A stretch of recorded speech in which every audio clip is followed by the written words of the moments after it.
sur ce nouvel ordre mondial qui se dessine avec une photographie à l'instant T. On a pu la voir, cette photographie, Slimane, hier, donc à l'Assemblée générale de l'ONU, avec cette résolution qui a été votée justement pour condamner cette invasion russe. Alors, vous allez nous expliquer quels sont les pays qui sont pour, contre et ceux qui s'abstiennent, évidemment.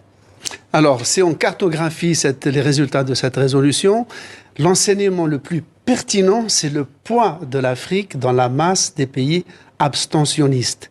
15 États africains se sont abstenus, dans l'Algérie, le Soudan, l'Afrique du Sud, le Gabon, le Togo, le Congo. Et sur les 11 pays qui n'ont pas voté, il y a 5 pays africains. Ça nous fait donc 20 pays. Et il y a encore 2 pays africains, l'Érythrée et le Mali, qui ont rejeté la résolution. C'est-à-dire que sur les 32 pays abstentionnistes, 22 sont africains. Et Dominique de Villepin, qui était sur ce plateau, parlait d'une guerre de blancs qui n'intéresse pas le continent.